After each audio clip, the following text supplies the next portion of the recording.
That's Jacy Sheldon. Congratulations. That's all you're known as. The chick that was mean to Caitlin Clark. That's your legacy. What happens when a WNBA enforcer gets asked to sign her rival's rookie card?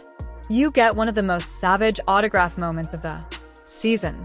Sophie Cunningham takes Jacy Sheldon's card, scrawls her signature, and above it, she writes the words, "Property of Sophie Cunningham."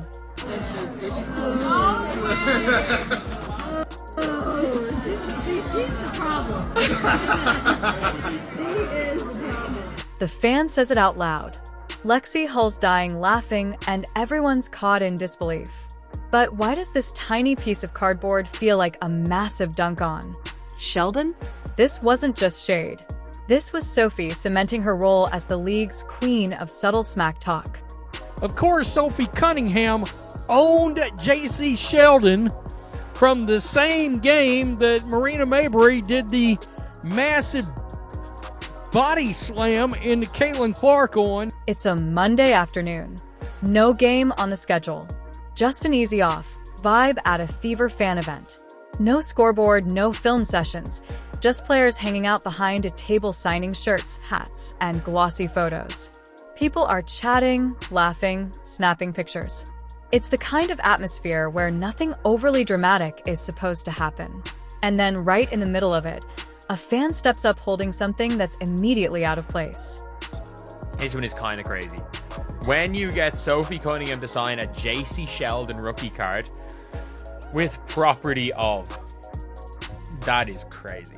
This is not a Fever jersey. It's not even a generic WNBA item. It's a Jacy Sheldon rookie card. Now think about that for a second. Sheldon doesn't play for Indiana. She's not sitting at the table. She's a Connecticut Sun rookie who's been making noise all season. And not going to lie, it's rare for any player to be asked to autograph a rival's card. You don't see LeBron signing Steph Curry photos in the middle of practice facilities. Shooting guard Sophie Cunningham took a jab at Caitlin Clark's newest WNBA foes by signing a Jacy Sheldon trading card with a rather humorous message written across the fan's collectible. There's just an unwritten thing about it. But here's this fan sliding the card across to Sophie Cunningham like it's the most normal request in the world. Sophie picks it up with a smirk, turning it in her hand. She's seated with Lexi Hull, who's already peering over Sophie's shoulder. Lexi's locked in like she can tell something about this moment is about to get interesting. During the event, a fan requested and was granted by Cunningham for the 6th-year sharpshooter to sign a Jacy Sheldon rookie card with the phrase, quote, "Property of Sophie Cunningham." It's not just any Jacy Sheldon card either. It's from her big rookie set. One of those collectibles that instantly gets people talking because of her hype and that less than friendly rep she's picked up for being feisty and rough on the court. This piece of cardboard carries weight before Sophie even uncaps her pen. She still owns Jacy. She still owns Jacy Sheldon.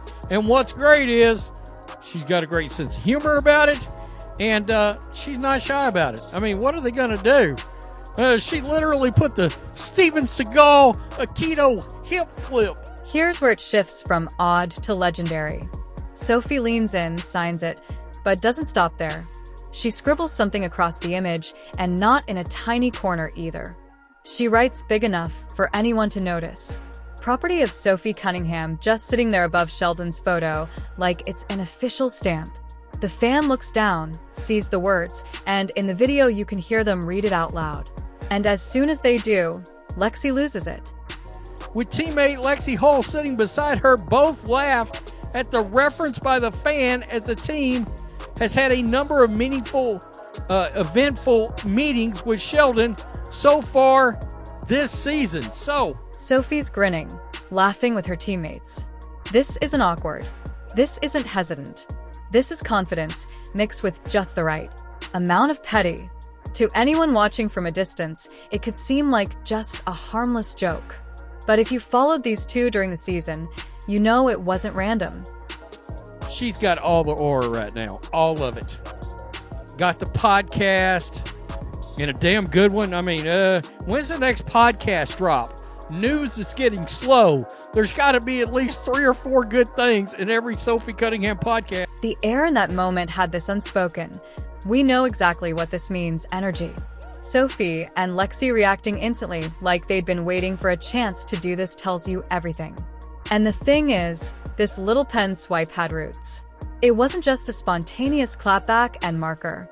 To a lot of fans, those 3 words were a direct callback to something that went down months earlier between Sophie and Jacy. And that's where the story gets way more fun. Just for, for the think piece's sake, I would much prefer if it turns out that, the property of was not written there when it happened.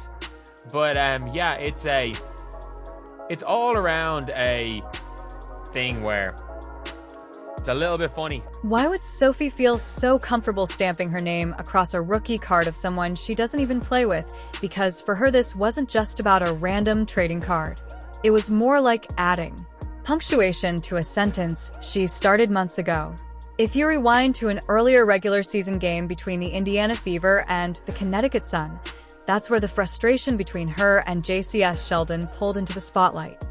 And of course, later in the game, Sophie Cunningham would take her rightful place as the Indiana Fever enforcer, and I believe took the first step to her becoming the second most popular player in the WNBA. That game had way less friendly competition energy and way more elbows, stares, and you could feel it from the crowd tension.